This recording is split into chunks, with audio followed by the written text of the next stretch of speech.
Hello students, आज painting की class में मैं आपको सिखा रही हूँ पेंटिंग कंपोजिशन में पेंसिल स्केचिंग से रेस्टोरेंट सीन बनाना।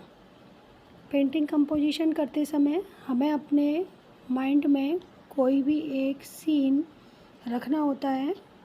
जैसे रेस्टोरेंट सीन टॉपिक है तो हम अपने माइंड में रखेंगे कि एक टेबल है और उसके पास एक टेबल के पास ही कुछ कुर्सियां हैं जिस पर फैमिली बैठी हुई है। तो फैमिली के अकॉर्डिंग हम फिगर बनाते जाएंगे। मैंने एक मिडिल में टेबल ले ली है और टेबल की इमेज के साथ ही मैं क्रिएट कर रही हूँ कुर्सी पर बैठी हुई फिगर्स। तो मैंने फीमेल फिगर बना ली है, अब मैं मेल फिगर बना रही हूँ। तो धीरे धीरे अपने इमेजिनेशन के अकॉर्डिंग पेंसिल स्केचिंग करते हुए हम माइंड में रखी हुई इमेज को क्रिएट कर सकते हैं, बना सकते हैं। और यदि आपके माइंड में इमेज नहीं है या एकदम से नहीं बन पा रही है तो आप उस टॉपिक से रिलेटेड नेट पर पहले इमेजेस देख लीजिए। फिर देखने के बाद आप अपने माइंड में कोई एक इमेज फिट कर लीजिए। उसके बाद according to that you have to do sketching. बच्चों, यदि आप देखकर बनाते हैं तो आप बहुत अच्छा बना लेते हैं, लेकिन पेंटिंग सीखने के लिए आपको बिना देखे ही बनाना होता है। और पेंटिंग में परफेक्शन जब भी आता है जब आप उसको किसी भी सीन को बिना देखे क्रिएट करें। तो आपको perspective, light and dark tone, इन सब का बहुत अच्छा ज्ञान हो जाता है और आपकी प्रैक्टिस हो जाती है। स्केचिंग की स्किल का डेवलपमेंट भी होता है।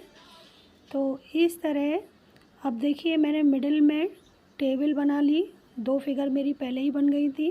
अब मैंने थर्ड फिगर फैमिली में जैसे बच्चे भी होते हैं तो मेल और फीमेल चिल्ड्रन, ये 2 मैंने क्रिएट कर लिए हैं। और ऐसे धीरे धीरे अपने माइंड में कभी हेयर स्टाइल की इमेज रखिए, कभी ड्रेसेस की इमेज रखिए।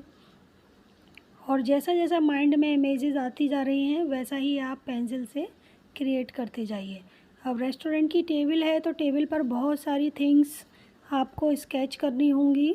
जैसे वहाँ मेन्यू भी रखा होता है, जग भी होता है पानी का, ग्लासेस भी होते हैं और पेपर नैपकिन रखने का स्टैंड है, वो भी आप बना सकते हैं। और टेबल का जो नीचे का पार्ट है उसको मैंने स्केच कर दिया है। और सीन बनाने के बाद हम बैकग्राउंड पर ध्यान देंगे। पीछे की ओर रेस्टोरेंट में कोई दरवाज़ा भी हो सकता है। तो ये मैंने डोर बना दिया है, डोर का हैंडल है। और इसी तरह से डार्क एंड लाइट को ध्यान में रखते हुए कुछ शेड्स भी दे देंगे। दरवाजे से लगी हुई बैकग्राउंड में कुछ विंडोज़ ग्लासेस की, जिनका बॉर्डर मैंने लकड़ी का बना दिया है। ये स्केचिंग जैसे मेरे माइंड में थी तो उसके अकॉर्डिंग मैं स्केचिंग करती जा रही हूँ। ऐसे ही बच्चों आप भी कर सकते हैं। किसी भी टॉपिक पे आपको अगर कंपोजिशन दिया जाए तो ये है आपका restaurant scene. Thank you for watching.